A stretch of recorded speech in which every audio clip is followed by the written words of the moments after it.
అందరికీ సనార్థులు మార్నింగ్ ముచ్చట్ల ప్రోగ్రామ్కి స్వాగతం.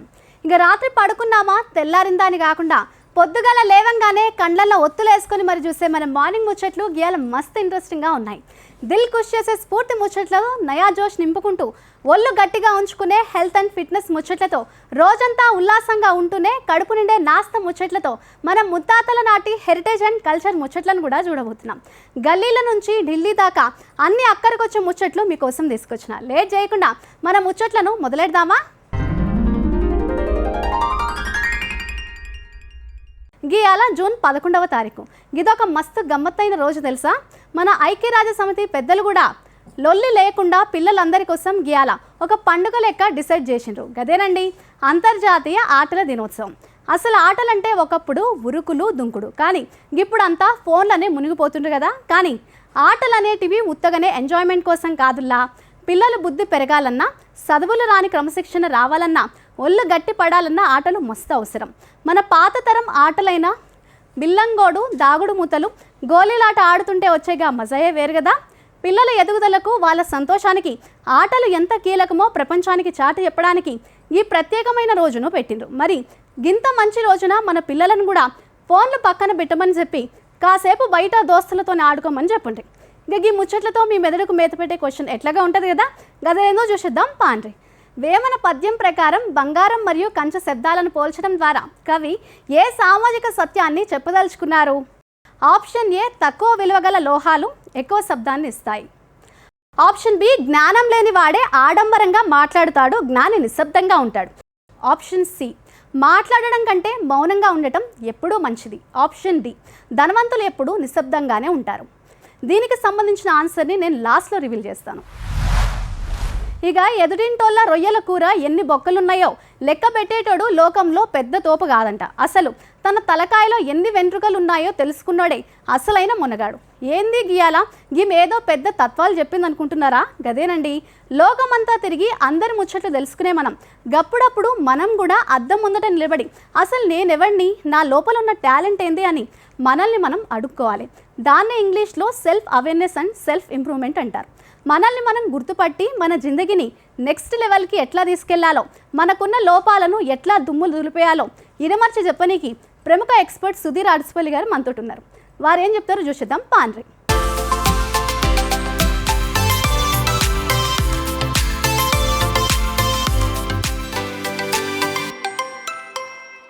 అందరికీ నమస్తే అండి. ఈరోజు మనం మాట్లాడుకోబోయే topic self awareness and self improvement. Self awareness అంటే ఏంటండి? మన గురించి మనం తెలుసుకోవడం. అంటే మనలో ఏమి స్ట్రెంగ్త్స్ ఉన్నాయి, వీక్నెసెస్ ఉన్నాయి, మన బిహేవియర్ ఎలా ఉంటుంది, మనలో ఏమేమి ప్రాబ్లమ్స్ ఉన్నాయి అని తెలుసుకోవడాన్ని ఏమంటారండి? సెల్ఫ్ అవేర్నెస్ అంటారండి. ఈ సెల్ఫ్ అవేర్నెస్ చేయాలి అంటే, మనకి రావాలి అంటే, ఫస్ట్ మన గురించి మనం తెలుసుకోవాలి అంటే ఫస్ట్ ఇంపార్టెంట్ పాయింట్ ఏంటంటే, ఎదుటి వాళ్ళు మన గురించి ఏదైనా ఫీడ్బ్యాక్ ఇస్తే మనం తీసుకోవడానికి రెడీగా ఉండాలి. ఇది మాత్రం మనం రెడీగా ఉంటాం. ఎందుకంటే ఎదుటివాడు నువ్వు ఇది బాగా చేయలేదు అని చెప్పడానికి మనకు వెంటనే టక్కన కోపం వచ్చేస్తుంది. అలా తీసుకున్నాం అనుకోండి, అలా తీసుకోకూడదు. యాక్చువల్గా వాళ్ళు చెప్పారనుకోండి, ఓకే వాళ్ళు ఎందుకు అలా చెప్పారు అని నువ్వు ఆలోచించగలిగితే నువ్వు దాన్ని ఇంప్రూవ్ చేసుకోగలుగుతావు. అలా కాదు, వీళ్ళు చెప్పింది నేను ఎందుకు వినాలని అలా ఆలోచించారనుకోండి, మీలో మార్పులు అయితే రావు, అలానే ఉంటారు లైఫ్ అంతా. సో కాబట్టి ఇక్కడ సెల్ఫ్ అవేర్నెస్ అనేది ఏం చెప్తుందంటే, మనలో ఉండే స్ట్రెంగ్స్ ఏంటి, మనలో ఉండే వీక్నెసెస్ ఏంటి. ప్రతి వాళ్ళకి అన్నిట్లోనూ పాజిటివ్స్ ఉండవు, అన్నిట్లోనూ నెగిటివ్స్ ఉండవండి. ఏదో ఒక లోపం ప్రతి మనిషిలోనూ ఉంటుంది. సో కాబట్టి ఎక్కడ మనం వీక్గా ఉన్నామో దాన్ని మనం ఇంప్రూవ్ చేసుకోవాలి. ఒక ఎగ్జాంపుల్ తీసుకుందాం. ఒక ఆర్గనైజేషన్స్లోనే మనం అందరం వర్క్ చేస్తూ ఉంటామండి, డిఫరెంట్ ఆర్గనైజేషన్స్. కొంతమంది వాళ్ళు కమ్యూనికేట్ చేసే విధానం చాలా అగ్రెసివ్గా ఉంటుంది. అంటే ఏంటి, వాడి చిన్న విషయమైనా మనతో డిస్కస్ చేయాలన్నా, మాట్లాడాలన్నా, అంటే ఒక గ్రూప్ డిస్కషన్ నడుస్తుంది అనుకోండి, ఒక సిచ్యువేషన్ వచ్చింది, ఒక ప్రాబ్లం వచ్చింది, దాని గురించి మనం అందరం డిస్కస్ చేస్తాం. డిస్కస్ చేసేటప్పుడు మాట్లాడేటప్పుడు చాలా పొలైట్గా, కూల్గా, కంఫర్టబుల్గా మాట్లాడచ్చు. ఆ డిస్కషనేగా, దానికి అంత అగ్రెసివ్నెస్ అవసరం లేదుగా. కానీ కొంతమంది ఎలా ఉంటారంటే వాళ్ళ మైండ్ సెట్ చాలా అగ్రెసివ్గా ఉంటారు. అంటే ఏంటి, వాడు అగ్రెసివ్గా ఉంటాడు అనే విషయం వాళ్ళ టీంలో ఎవరైనా చెప్పినప్పుడు అతను దాన్ని పాజిటివ్గా తీసుకోగలగాలి. అలా తీసుకోగలిగితే అతను దాన్ని మార్చుకోగలిగితే ఫ్యూచర్లో బెటర్ క్యారెక్టర్ ఉన్న పర్సన్గా మారుతాడు. సో కాబట్టి ఇక్కడ చాలా ముఖ్యమైన విషయం ఏంటండి, సెల్ఫ్ అవేర్నెస్. మన గురించి మనం తెలుసుకోవాలి అంటే ఎదుటి వాళ్ళు ఇచ్చే ఫీడ్బ్యాక్స్ మీద మనం ఫోకస్ పెట్టాలండి. అది చాలా చాలా ముఖ్యం. ఇంకా ఒక స్టూడెంట్ ఉన్నాడు. స్టూడెంట్ గురించి కూడా కొంతమంది చాలా బాగా చదువుతారండి. చదివే పిల్లలు ఉంటారు, వాళ్ళకి కమ్యూనికేషన్ అనేది చాలా పూర్గా ఉంటారు. చదివినంత మాత్రాన్ని సరిపోదుగా, వాడికి తెలిసింది కూడా చెప్పాలిగా. సో అప్పుడు టీచర్ ఏమని కమ్యూనికేట్ చేస్తుంది, వాడిని ఐడెంటిఫై చేసి టీచర్ ఏం ఫీడ్బ్యాక్ ఇస్తుంది, నువ్వు చాలా బాగా చదువుతావు, బాగా చేస్తావు అన్నీ, కొంచెం బాగా మాట్లాడాలిరా, సో నువ్వు ఇట్లా మాట్లాడితే నీకు మంచి జరుగుతుంది అని చెప్పేసి చెప్తుంది టీచర్.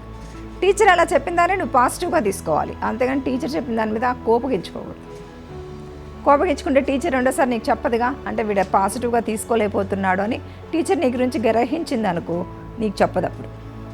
తర్వాత నీకు కన్వే చేయడానికి ఏం చేస్తుంది, నీ ఫ్రెండ్స్ ద్వారానో మీ పేరెంట్స్ ద్వారానో చెప్పిస్తుంది. అదే నువ్వు టీచర్ చెప్పినప్పుడే దాన్ని తీసుకోగలిగావు అనుకో పాజిటివ్గా, నువ్వు దాన్ని చేంజ్ చేసుకోవచ్చుగా. సో నీకు అప్పుడు బెటర్ ఆపర్చునిటీస్ వస్తాయిగా.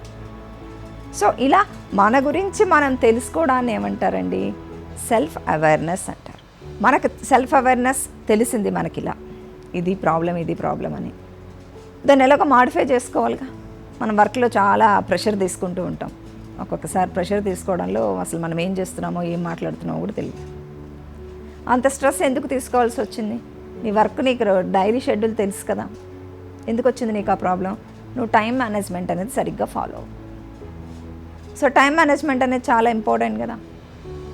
సో కాబట్టి ప్రాపర్గా ప్లాన్ చేసుకోగలిగితే ఏం జరుగుతుంది, ఆటోమేటిక్గా నీలో ఉండే డిఫెక్ట్స్ని నువ్వు చేయగలుగుతావు, ఆ స్ట్రెస్ని కూడా నువ్వు బ్యాలెన్స్ చేయగలుగుతావు.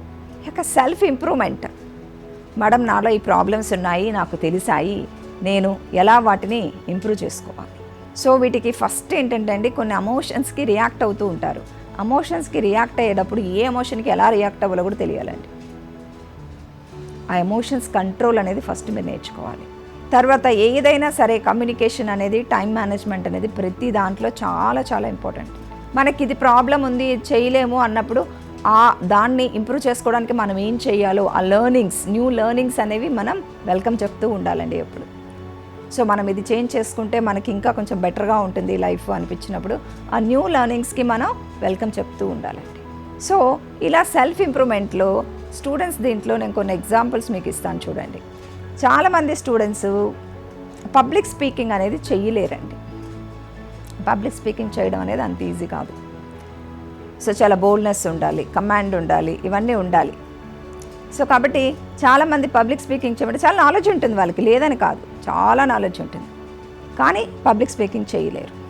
అట్లాంటి వాళ్ళు ఏం చేస్తారంటే, నీకు పబ్లిక్ స్పీకింగ్ చేయడం చాలా ఇష్టం కానీ నువ్వు చేయలేవు, అలాంటప్పుడు నువ్వేం చేయాలి, ప్రజెంటేషన్స్ అనేవి ఇవ్వాలి. ఈ ప్రజెంటేషన్స్ ఇవ్వడం కనుక స్టార్ట్ చేస్తే నీకు ఆ ఫియర్ అయితే పోతుంది. నెక్స్ట్, ఇట్లా స్ట్రెస్గా ఫీల్ అయ్యే వాళ్ళు ఉంటారు చాలామంది. ఈ స్ట్రెస్గా ఫీల్ అయ్యే వాళ్ళు ఏం చేస్తారండి, టైం మేనేజ్మెంట్ ప్రాపర్గా చేసుకుని ఈ స్ట్రెస్ తగ్గించుకోవాలి, నెగిటివిటీ పోవాలి అంటే ఏం చేయాలి, ఇలాంటి వాళ్ళు మెడిటేషన్స్కి వెళ్ళాలి. ఇప్పుడు బాగా మనకంతా ప్రచారం కూడా చేస్తున్నారు కదా, యోగా ఫాలో అవ్వండి అని చెప్తున్నారు కదా, మెడిటేషన్ చేయండి. ఎక్కువసేపు అక్కర్లేదు, జస్ట్ 10 to 15 minutes. ఇది మన హెల్దీ లైఫ్ కోసం మనం చేసుకుంటున్నాం కాబట్టి ఒక 10 to 15 minutes ప్రాణాయామం చేసినా కూడా చాలండి, ప్రశాంతంగా ఉంటుంది మైండ్. సో ఈ పాయింట్లోకి వచ్చేటప్పటికి అంటే మనలో ఎక్కడెక్కడ చేంజెస్ చేసుకోవాలి, మన లైఫ్ స్టైల్ సరిగ్గా లేదు, హెల్త్ ఇష్యూస్ వస్తున్నాయి, డాక్టర్ దగ్గరికి వెళ్తే డాక్టర్ చెప్పాడు నీ లైఫ్ స్టైల్ సరిగ్గా లేదు, నీ హెల్త్ ఇలా ఉంది, so you need physical activity and good diet అట్లా చెప్పారు, so you need some exercises అని చెప్పాడు. సో కాబట్టి దానికి నువ్వేం చేయాలి, సో ఇది ప్రాబ్లం ఉంది అని చెప్పేసి నీకు ఫీడ్బ్యాక్ ఇచ్చాడు డాక్టర్, ఇచ్చినప్పుడు నువ్వేం చేయాలి, దాన్ని సరి చేసుకోవాలిగా, సరి చేసుకోవడానికి రెడీ అవ్వాలిగా. కొన్నిట్లో నాలెడ్జ్ ఉండదండి, కొన్ని నాలెడ్జ్ ఉండదు అంటే నాలెడ్జ్ లేదు అని వదిలేస్తాం, అట్లా వదిలేలేముగా. ఆ నాలెడ్జ్ పెంచుకోవడానికి మనం ఏం చేయాలి, దానికి సంబంధించిన బుక్స్ చదవాలి. ఇవాళ రేపు బుక్స్ చదివే ఇది లేదండి, జనాలు ఏం చేసేస్తున్నారు, అంతా మొత్తం గూగుల్లో దొరికేస్తున్నాయి కాబట్టి అక్కడ నుంచి పీడిఎఫ్లు తీసుకుంటున్నారు, చదువుతున్నారు. మరి ఎలాగలా చదవండి, లేకపోతే ఫోన్లలో చదవండి. ఫైనల్గా ఏంటి, నాలెడ్జ్ అనేది పెంచుకోవడం అనేది చాలా ముఖ్యం అండి. ఇక్కడ నాలెడ్జ్ పెంచుకోవడం అనేది చాలా ముఖ్యం. సో కాబట్టి ఈ సెల్ఫ్ ఇంప్రూవ్మెంట్ అనేది మనలో ఎక్కడెక్కడ చేంజ్ చేసుకోవాలనేది మనకు తెలుస్తుంది. అది ఎలా తెలుస్తుందండి, మన గురించి తెలిసిన వాళ్ళు ఎవరో మనకి ఏదో ఒక ఫీడ్బ్యాక్ ఇస్తారు, నువ్వు ఇలా ఉన్నావు, ఇలా మార్చుకో, ఇది మార్చుకుంటే చాలా బాగుంటుంది అలా చెప్తారు. సో అలా చెప్పినప్పుడు మనం దానికి తగ్గట్టు మనల్ని మౌల్డ్ చేసుకోవాలండి. సో ఫైనల్గా కంక్లూషన్ ఏం చెప్తారండి? సెల్ఫ్ అవేర్నెస్ అంటే మనలో ఏమి చేంజెస్ రావాలి అని చెప్పేది ఏంటండి? Self awareness. సెల్ఫ్ ఇంప్రూవ్మెంట్ అంటే ఏంటండి? ఆ చేంజెస్కి మనం ఏం వర్క్ చేస్తున్నాం అని చెప్పేది సెల్ఫ్ ఇంప్రూవ్మెంట్. Thank you.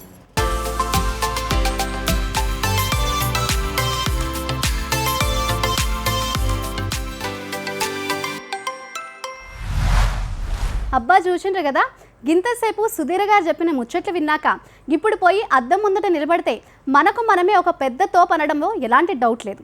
మనల్ని మనం ఎట్లా గుర్తుపట్టాలో, రోజుకు రోజు ఎట్లా అప్డేట్ చేసుకోవాలో సుధీర్ గారు చాలా సింపుల్గా మనసుకు అతుక్కుపోయేలా చెప్పిండ్రు కదా. ఎదుటి వాళ్ళని చూసి మురిసిపోవడం కాదు, మనల్ని చూసి నలుగురు మురిసిపోయేలా మనల్ని మనం మార్చుకుందాం. గింత మంచి ముచ్చట్లు చెప్పినందుకు thank you so much Sudheer madam గారు. అబ్బబ్బా, ఈ రోజుల్లో పొద్దుగాల లేచింది మొదలు రాత్రి పడుకునేదాకా ఎవరిని కదిలించినా ఒక్కటే మాట, అమ్మో తల పగిలిపోతుంది, గీ తలనొప్పి వశపడతలేదు అని లబోదిబం అంటున్నారు. జీతం వస్తుందో రాదో కానీ గీ తలనొప్పి మాత్రం అడగకుండానే నెల వస్తుంది. ఇక నిన్నే మైగ్రేన్ వస్తే ఎలాంటి ఆసనాలు వేయాలో, ఎలాంటి ప్రాణాయామాలు చేయాలో చూసినాం కదా. మరి ఈరోజు పర్మనెంట్గా గట్లాంటి మైగ్రేన్ హెడ్ఏక్ మన దరిదాపుల్లోకి రాకుండా ఉండడానికి త్రిపుర మేడం మంచి ఆసనాలు చెప్తున్నారు. ఇంకెందుకు late గవేందో చూసిద్దాం పాండ్రి.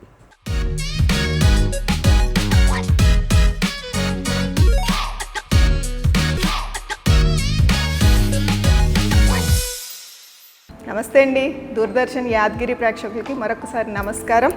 Myself Tripura, I'm a national Khelo India medalist from the Yogasana Bharat and also in the fields of Ayurveda, chiro and the marma practitioner.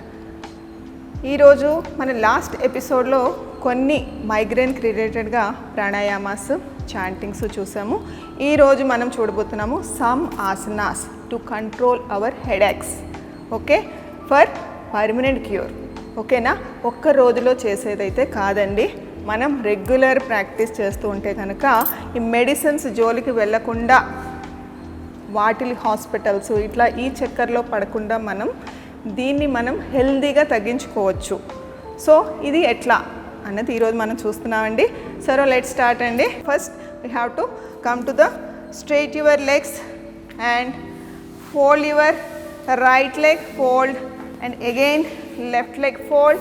Come to the Vyagrasana and measure with your hands elbow length and elbow width.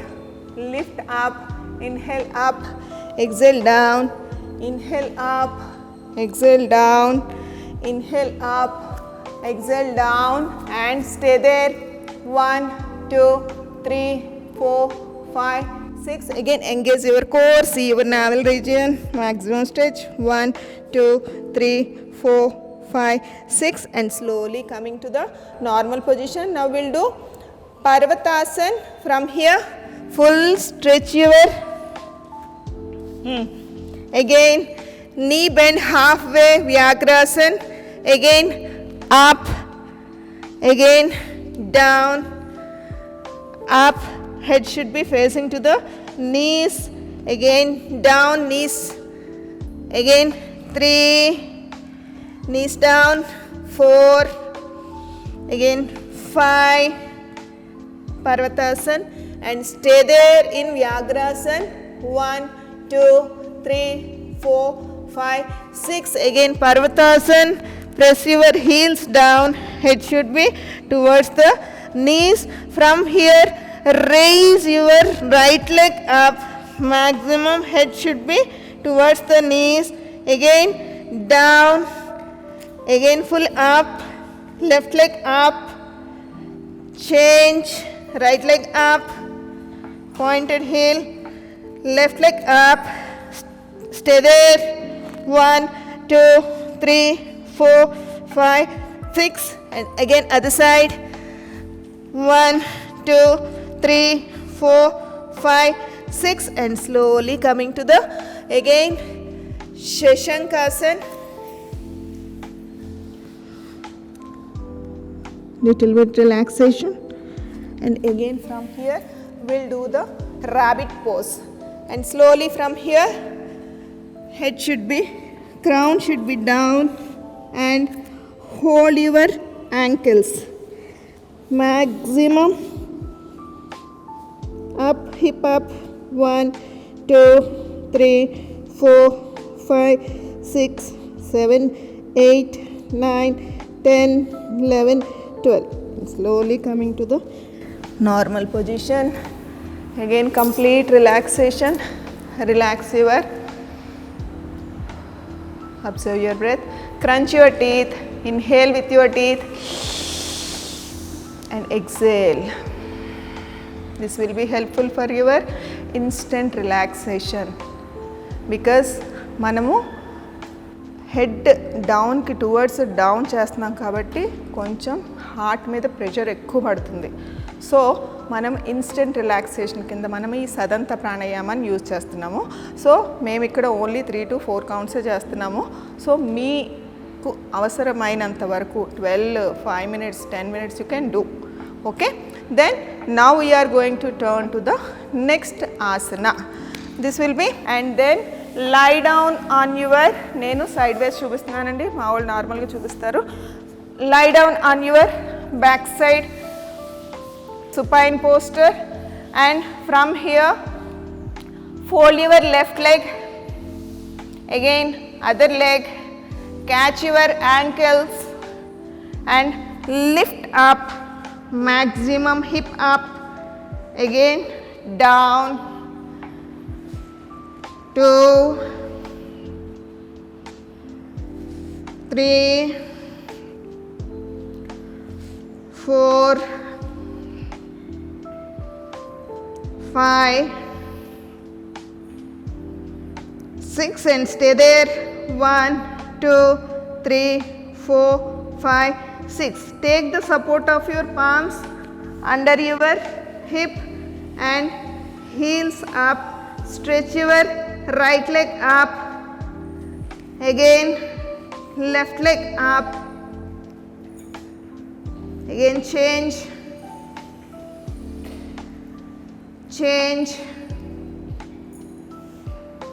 and stay there. Right leg up, pointed heel outside. 1 2 3 4 5 6. Again change your left leg and stay there. 1 2 3 4 5 6 and slowly again we will do, coming to the normal position. Now we will do Sarvangasana. Okay, if you can do the Sarvangasana with the both legs up, otherwise you can do only both legs 90 degrees up. Okay, sloga from here, get your leg first 90 degrees up and lift up, tuck your chin, stay there. 1 2 3 4 5 6. Fold your right leg to the forehead, again other leg. 1 2 3 and again alternate. 2 change, stay there. Left leg to the knees, right leg up.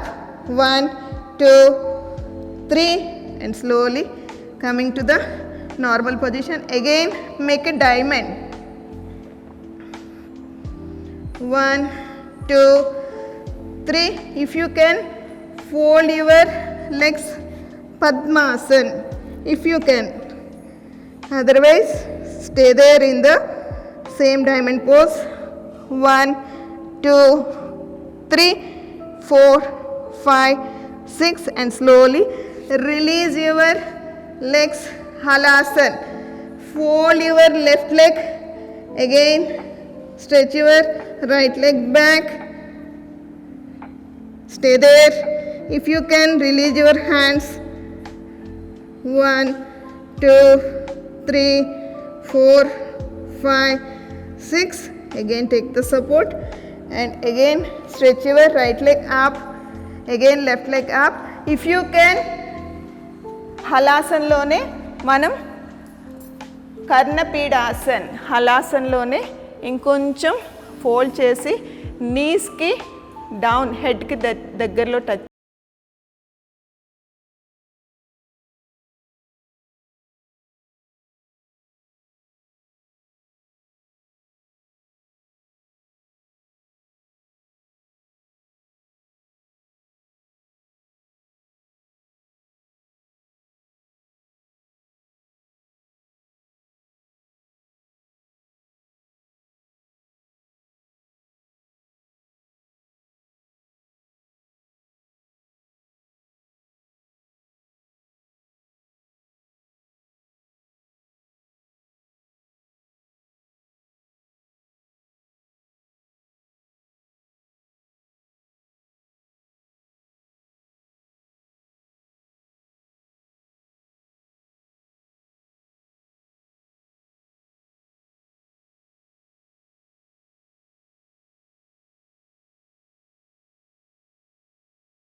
And స్లోగా relax అవ్వండి.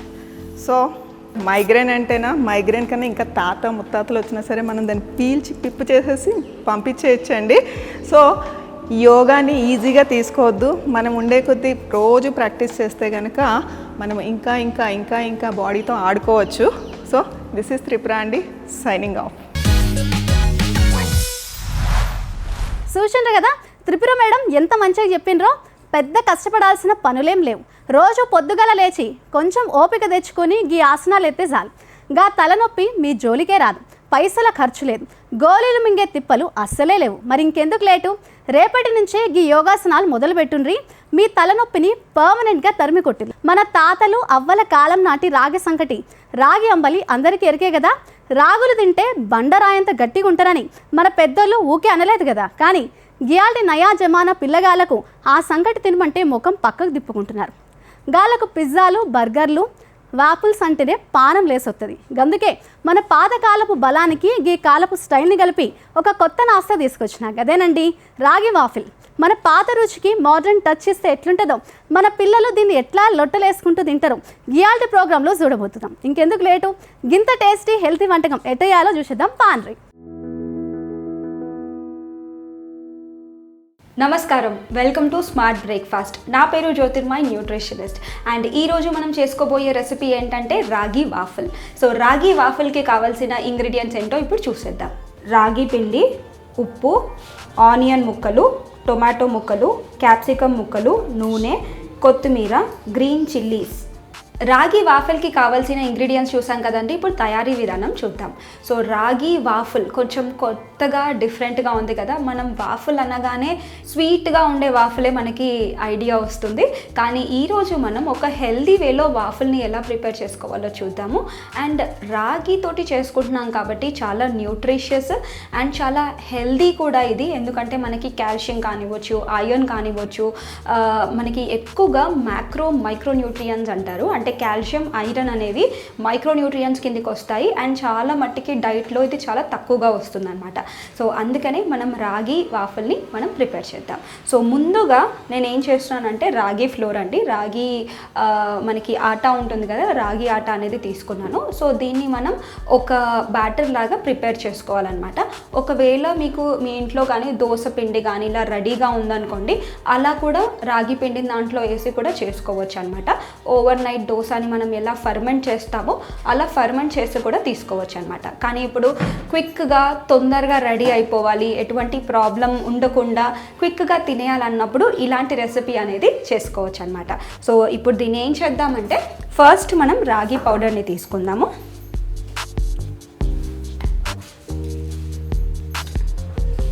Yes, so ఈ రాగి పౌడర్ని ఉండలు లేకుండా కలిపేద్దాం.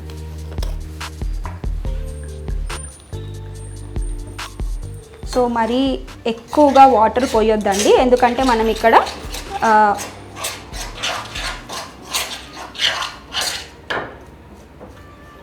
ఎక్కువగా water పోయొద్దండి, ఎందుకంటే మనం ఇక్కడ మళ్ళీ పెరుగుని కూడా యాడ్ చేస్తాం కాబట్టి కొంచెం తక్కువగానే వాటర్ని వేయాలి.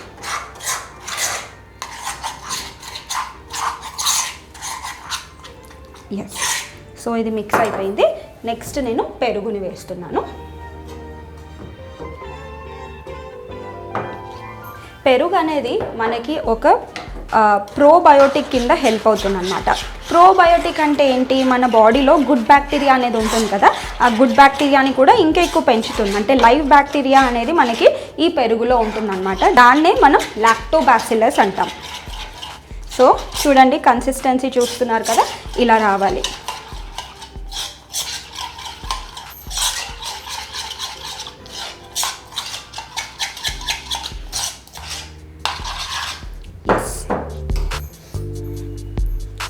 నెక్స్ట్ నేను ఉల్లిపాయ ముక్కలను యాడ్ చేస్తున్నాను.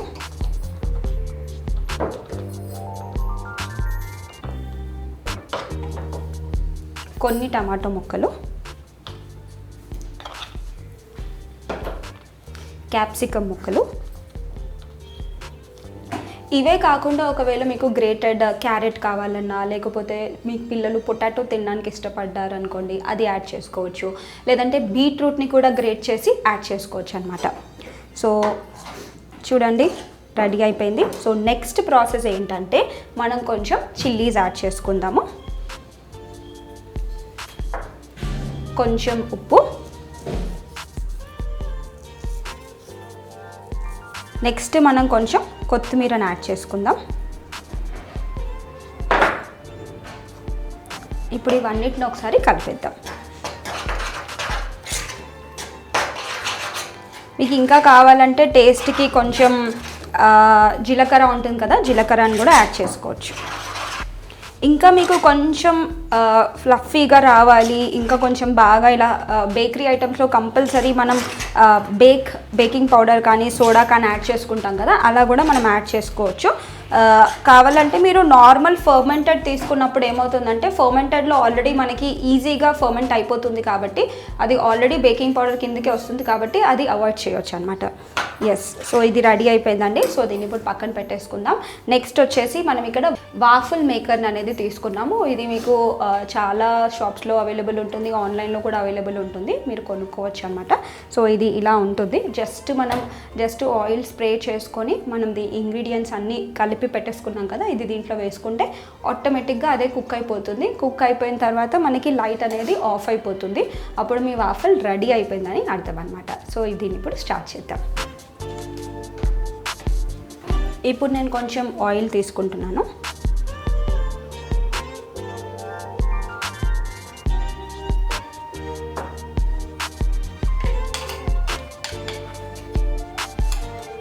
సో ఇంకా వేరే దగ్గర ఎక్కడ టచ్ చేయొద్దండి, ఎందుకంటే ఇది చాలా వేడిగా ఉంటుంది. So be careful. సో ఇది కొంచెం వేడెక్కిందండి. సో మనం దీన్ని వేసుకుందాం.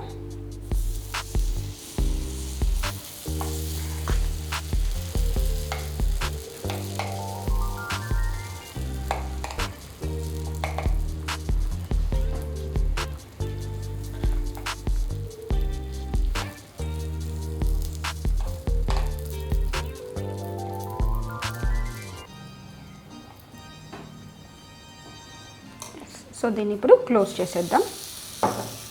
సో ఇది అయిపోయిన తర్వాత మనకి లైట్ ఆఫ్ అయిపోతుంది. So that is an indication అనమాట. సో మనకి రాగి వాఫల్ రెడీ అయిపోతుంది. సో ఇది లైట్ ఆఫ్ అయిందండి, మనం చూద్దాము. ఎస్, సో వాఫల్ అయితే రెడీ అయిపోయింది. సో మనం ఇప్పుడు సర్వింగ్ ప్లేట్లో దీన్ని తీసేసుకుందాం.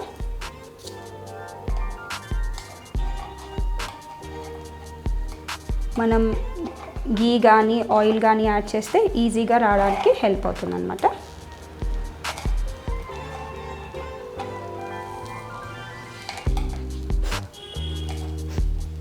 సో దీన్ని చాలా కేర్ఫుల్గా తీయాలండి.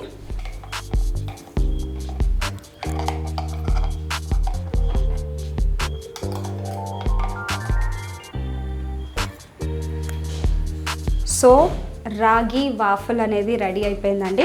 సో ఇలాగే మనం కావాలంటే జనరలీ మనం దోశకి ఎలా చట్నీతో తీసుకుంటామో ఇది కూడా ఒక చట్నీతోటి పేరప్ చేస్తే కూడా ఇంకా చాలా యమ్మీగా టేస్టీగా ఉంటుంది. మీరు కూడా ఖచ్చితంగా రాగి వాఫల్ని ఇంట్లో తయారు చేసి పిల్లలకి కానీ పెద్దలకి కానీ ఇవ్వచ్చు. చాలా ఈజీగా డైజెస్ట్ అవుతుంది అండ్ హెల్తీ కూడా. ఇది యాజ్ ఎ స్నాక్ ఐటమ్ కూడా ట్రై చేయొచ్చు. Thank you.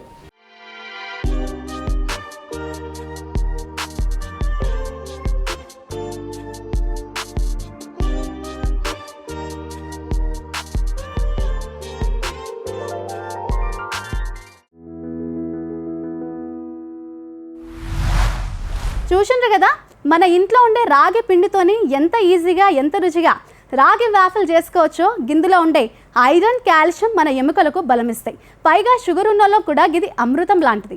మైదా పిండితో చేసే గీ పిజ్జాలు తిని పొట్టలు పాడు చేసుకునే కన్నా గిట్లాంటి చిరుధాన్యాల వంటకాలు తింటే ఒంటికి బలం, మనసుకు సంతోషం. ఇటు మన ఆరోగ్యం కుదురుపడుతుంది, అటు మన పిల్లలు కూడా మస్తు ఖుషి అవుతారు. ఇక గతం తెలవనోడికి భవిష్యత్తు ఉండదంటారు పెద్దరు. మరి మన తెలంగాణ చరిత్రని గిక్కడి మట్టి కథలను నరాల్లో జీర్ణించుకున్న పరవస్తు లోకేశ్వర్ సారు లాంటి మాట్లాడుతుంటే అసలు గట్లనే వినుకుంటూ ఉండాలనిపిస్తుంది. వినే కొద్దీ ఇంకా వినబుద్ధి అవుతుంది. గియాల రేపు మనం చూసే హుస్సేన్ సాగర్ ట్యాంక్ బండ్ వేరు, కానీ ఆనాడు గప్పుడు మన హుస్సేన్ సాగర్ ట్యాంక్ బండ్ ఎట్లుండే, గా చుట్టుపక్కల ముచ్చటేంది, అసలు మన హైదరాబాద్ కథేంది, గా రోజుల్లో అక్కడ జరిగిన సంగతులేంటి అనేది గింత చక్కగా కళ్ళకు కట్టినట్లు ఎవరూ చెప్పలేరు. సార్ మాటల్లో ఒక్కొక్క ముచ్చట వింటుంటే ఏదో మాయలోకంలో పోయినట్టుంటుంది. గా పాత రోజుల్లోకి నడుచుకుంటూ వెళ్ళినట్టే ఉంటుంది. మరి గానాడు మన ట్యాంక్ బండ్ దగ్గర ఏం సంగతులు ఉండేవో అసలు కథేందో లేట్ చేయకుండా సార్ మాటల్లోని విని తెలుసుకుందాం.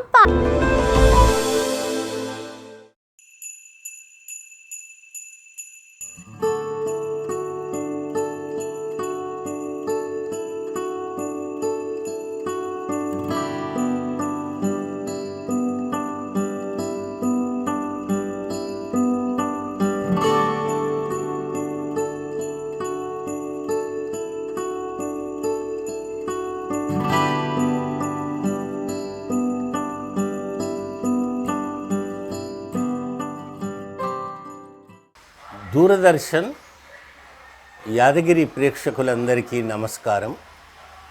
ఈరోజు హైదరాబాదులో మొట్టమొదటి కట్టడం గురించి మనం మాట్లాడుకుందాము. హైదరాబాద్ రాజ్యాన్ని పరిపాలించినటువంటి మొదటి నవాబులు, వాళ్ళ వంశం ఏమిటంటే కుతుబ్షాహీ నవాబులు. వాళ్ళు కుతుబ్షాహీ నవాబులల్లా మూడవ నవాబు గారి పేరేంటిదంటే ఇబ్రాహీం కులీ కుతుబ్ షా. ఆయన యొక్క అల్లుడి పేరు హుసేన్ షా వలీ. ఆయన ఇరాన్ నుంచి వచ్చినటువంటి ప్రముఖ ఇంజనీరు మరియు ఇబ్రాహీం కులీ కుతుబ్ షాకు ఆయన అల్లుడు కూడా అయ్యిండు. హుసేన్ షా వలీ వైఫ్ పేరు ఖైరాతీ బేగం. ఆమెకు ఒకసారి తీవ్రమైనటువంటి అనారోగ్యము చేసింది, అనారోగ్యం పాలైంది ఆమె. అప్పుడు హకీంలు ఏమన్నారంటే గాలి మార్పిడి కోసం ఈమెను శుభ్రమైన వాతావరణము, ఏకాంతము, ప్రశాంతంగా ఉండే ప్లేస్లో కొద్ది రోజులు ఈమె ఉంటే ఆరోగ్యం కుదుటపడుతుంది అని నవాబు ఇబ్రాహీం కులీ కుతుబ్ షాకు చెప్పడం జరిగింది.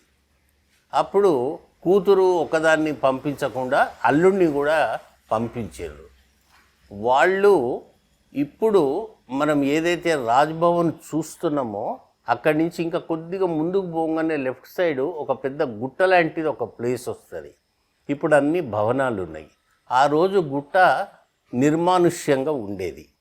ఈ ఖైరాతీ బేగము, ఆమె హస్బెండు హుసేన్ షా వలీ ఇద్దరు కూడా అక్కడ విడిది చేసిండ్రు కొన్ని నెలల కోసం. అయితే ఈయన ఇంజనీర్ కాబట్టి ఎదురుగ్గా ఒక తటాకం అంటే ఒక చెరువును రోజు చూసేవాడు.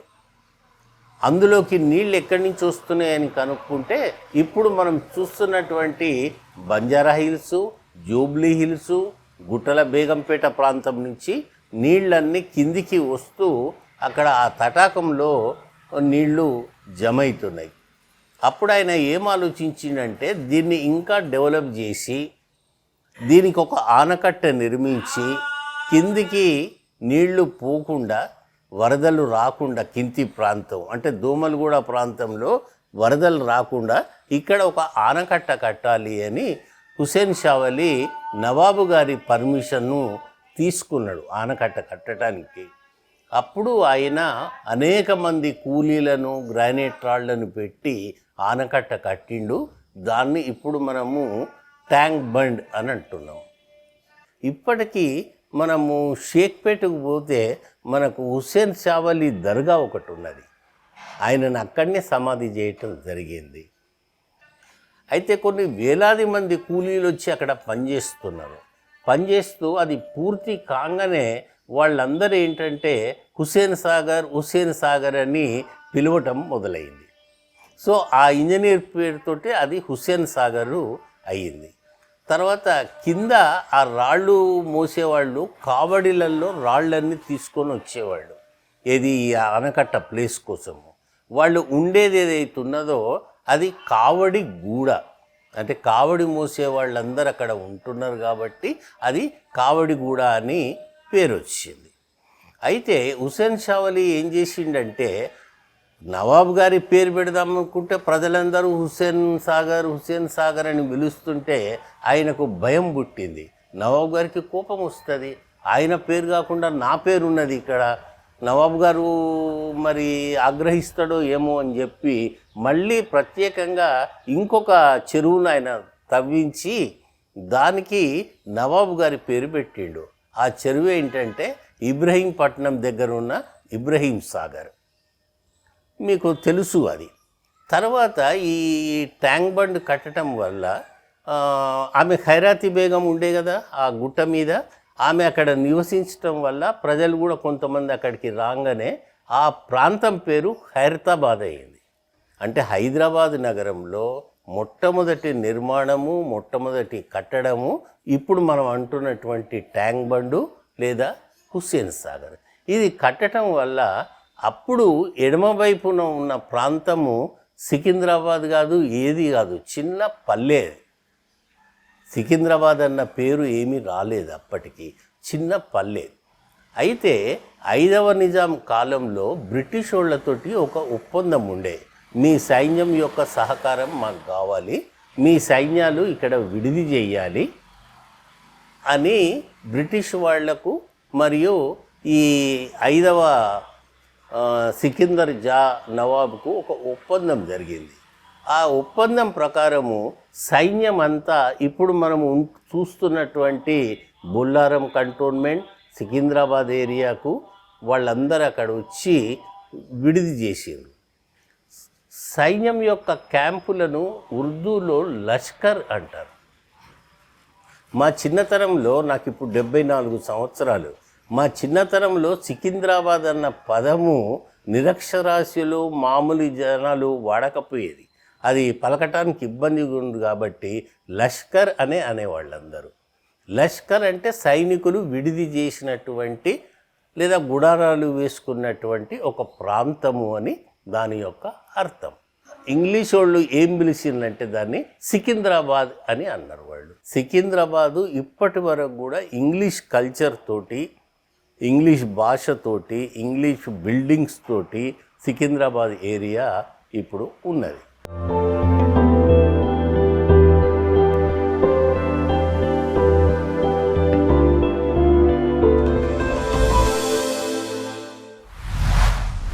పర్వస్తు లోకేశ్వర్ సార్ చెప్పిన ముచ్చట్లు వింటుంటే నిజంగానే పాతకాలానికి వెళ్ళిపోయినట్లు అనిపిస్తుంది కదా.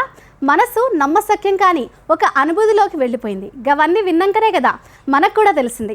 మనం రోజు బండ్ల మీద, కార్ల మీద తిరిగే హుస్సేన్ సాగర్ ట్యాంక్ బండ్ వెనుక గిన్ని కథలు ఉన్నాయని, గింత చరిత్ర దాగుందని, గంతటి గొప్పతనాన్ని మనకు తెలియని ఎన్నో ఇంట్రెస్టింగ్ ముచ్చటని గింత విడమర్చి గింత చక్కగా చెప్పినందుకు లోకేశ్వర్ సార్కు మనస్ఫూర్తిగా ఒక దండం పెట్టాల్సిందే. ఇక గిట్లనే మన యాదగిరి ఛానల్లో ప్రసారం అయ్యే సూపర్ ప్రోగ్రామ్స్ ఉన్నాయి కదా, మరి వీటిని కూడా యాదించుకోవాలి కదా. వాటి గురించి చెప్తాం, చూడండి.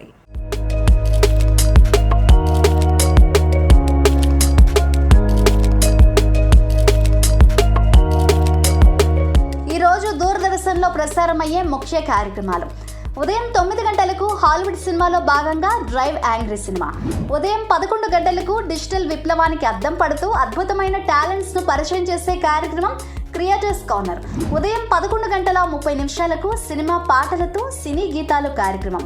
మధ్యాహ్నం 12 గంటలకు పల్లె జానపదాలు పాడుతూ ఆడుతూ మిమ్మల్ని అందరినీ ఎంతగానో అలరించే ఆటాపాట సీజన్ 3. కాటుక పెట్టినావే ఒలి పిల్ల ఎవలి మీద నీ మోజు, కానలు కట్టించిన కలకటేరు బాబాడి మీద నా మోజు. పడియాలు నచ్చలేదా నే నచ్చలేదా నరుసయ్యా, చెవులకు తుత్తులు నచ్చలేదా నే నచ్చలేదా నరుసయ్యా, లాయిరే లాయిరే లాయిరే. జడ నీకు ఎవరల్లి రే ఓ సిన్నదానా, జడ నీకు ఎవరల్లి రే. పాకాల చెరువెనకారా నాదుడా భూపాలవు సిన్నయ్యా, ఆ పువ్వే దేవాలయ్యా నాదుడా నీ నోమేనో మాలయ్యా. ఈ రోజు మధ్యాహ్నం సినిమాలో ఆశల సందడి సినిమా. అలీ, రసిక ప్రధాన పాత్రలో నటించిన ఈ సినిమా మధ్యాహ్నం 2 గంటలకు. సాయంత్రం 5 గంటలకు రైతు నేస్తం కార్యక్రమంలో భూగర్భ జలాల నీటి నాణ్యత, వేసవిలో పాడి పశువుల పునరుత్పత్తి మరియు చౌడు నేలల పునరుద్ధరణ గురించి వివరిస్తారు. సాయంత్రం 5:30 ప్రతిరోజు కొత్త కార్యక్రమంతో మీ ముందుకు రానుంది రంగురంగుల హరివిల్లు సింగిడి కార్యక్రమంలో క్రెడిట్ కల్చర్ లోన్స్ వల్ల కలిగే ప్రయోజనాలు, ప్రమాదాల గురించి వివరిస్తారు. ప్రతి చిన్న అవసరానికి కూడా అప్పు వైపుగా మారిపోయింది. ఉదాహరణ ఇంకో మాట చెప్తా.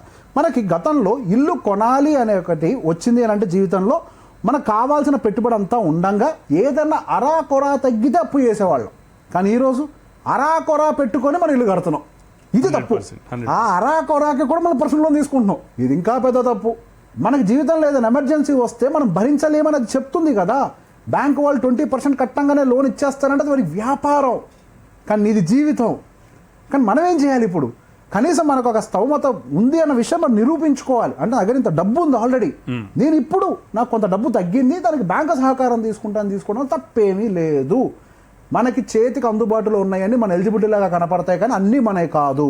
రాత్రి 8 గంటలకు అపురూపమైన క్లాసికల్ డాన్స్ తో భారతీయ శాస్త్రీయ నృత్యాల మహత్తును మీకు పరిచయం చేసే వేదిక మువ్వల సవ్వడి కార్యక్రమం. ఈ రోజు రాత్రి ఊర్వశి సినిమా. సంజీవ్ కుమార్, శారద ప్రధాన పాత్రలో నటించిన ఈ సినిమా రాత్రి 9:30 ఇక ఈ రోజు దూరదర్శన్లో ప్రసారమయ్యే తెలుగు వార్తలు ఉదయం 8 గంటలకు, మధ్యాహ్నం 1 గంటకు, రాత్రి 7 గంటలకు, రాత్రి 9 గంటలకు. ఇక ఉర్దూ వార్తలు మధ్యాహ్నం 1:30, రాత్రి 7:30. రేపు ఉదయం 6:15 సన్మార్గం కార్యక్రమం. రేపు ఉదయం 6:30 నిత్యార్చన కార్యక్రమం. ఇక రేపటి ముఖ్య కార్యక్రమాలు రేపటి మార్నింగ్ ముచ్చట్లలో తెలుసుకుందాం.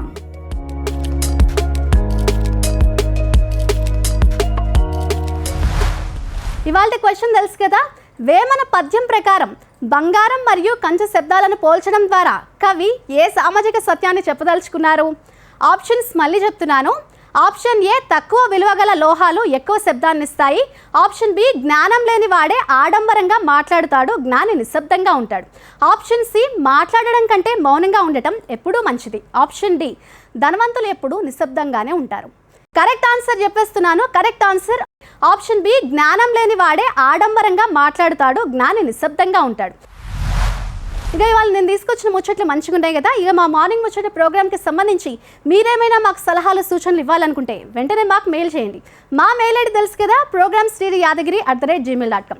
గిట్లనే రేపు మళ్ళీ పొద్దుగాల వచ్చే మార్నింగ్ ముచ్చటలో మళ్ళీ కలుద్దాం. అప్పటి వరకు పైలం మరి. నమస్తే.